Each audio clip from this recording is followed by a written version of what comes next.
এই ভিডিওতে আমি একটা আপুর প্রশ্নের উত্তর দিব এবং আয়ারল্যান্ডে দাঁতের ট্রিটমেন্টের কেমন খরচ সেটাই বলবো। আসসালামু আলাইকুম, কেমন আছেন সবাই? তো আমি দাঁতের ট্রিটমেন্টের জন্য যাচ্ছিলাম। এই জায়গায় ট্রিটমেন্ট করাবো যে ক্লিনিকে, সেখানে যেতে আমার বাসা থেকে 2টা বাস চেঞ্জ করতে হয়। সেদিন ছিল বৃষ্টি, সেদিন না, আয়ারল্যান্ডে প্রতিদিনই বৃষ্টি হয়, খুবই বাজে ওয়েদার।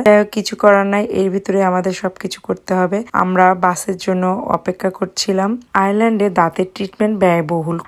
শুধু আয়ারল্যান্ডেই নয়, পুরো ওয়ার্ল্ডেই দাঁতের ট্রিটমেন্ট খুবই ব্যয়বহুল। তারপরেও ইটালি থেকে যেহেতু এসেছি, আমি ইটালিতে যখনই দাঁতের ট্রিটমেন্ট করিয়েছি আমি তার সাথে কম্পেয়ার করেছি। তো এখানেই আয়ারল্যান্ডেই দাঁতের ট্রিটমেন্টটা ইটালির থেকে ব্যয়বহুল। তো আমি দাঁতের ট্রিটমেন্ট না করিয়ে এসে খুবই ভুল করেছি। যাই হোক, আপনারা যারা ইটালি থেকে আসছেন, আমি তো আর অন্য দেশের কথা জানি না, তো তারা অবশ্যই যদি দাঁতের সমস্যা হয়ে থাকে আপনাদের, তাহলে অবশ্যই দাঁতের ট্রিটমেন্ট করে আসবেন আয়ারল্যান্ডে। আমার মাত্র 2টা দাঁত ট্রিটমেন্ট করাবে, খুবই সামান্য, খুব একটা বড় ধরনের ট্রিটমেন্ট না, তারপরও 3000 ইউরো লাগবে। কিছুই করার নাই, ট্রিটমেন্ট তো করতেই হবে। তারপর আমি কিছুদিন ওয়েট করছিলাম যে দেখি ভালো হয়ে যায় কিনা পেইন কিলার খেয়ে। তো তারপর দেখি যে না, সহ্য করতে পারছি না। তখন আসার পরপরই যদি এই বিপদটা হয়, করার বলেন তো কিছুই করার নাই, তারপরেও আমাদের ট্রিটমেন্ট করতেই হবে। যারা আসবেন সবাই সাবধানে থাকবেন, যেহেতু এক ওয়েদার থেকে আরেক ওয়েদারে আসছি আমরা আর কি, আমি বলতে আমরা, তো একটু তো সমস্যা হবেই। নতুন দেশ, নতুন ওয়েদার। আয়ারল্যান্ডে আসার পর আমার কয়েকবার জিপির কাছে যেতে হয়েছে। আর আয়ারল্যান্ডে জিপির কাছে অ্যাপয়েন্টমেন্ট নিলেই আপনার 60 থেকে 80 ইউরো ভিজিট দিতে হবে।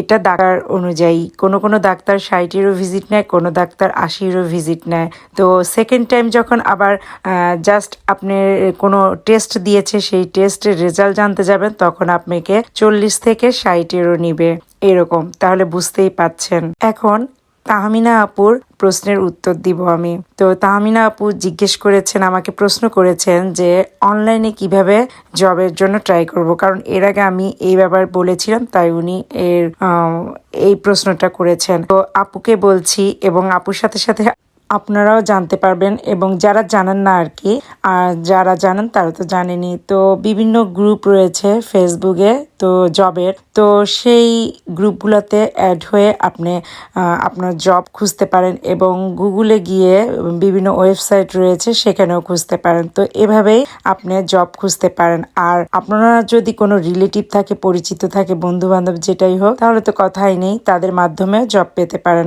আজ এ পর্যন্তই, সবাই ভালো থাকবেন। আরও কিছু জানতে চাইলে আমার ফেসবুক পেজটিকে ফলো দিয়ে রাখবেন এবং ইউটিউব চ্যানেলটিকে সাবস্ক্রাইব করে দিবেন।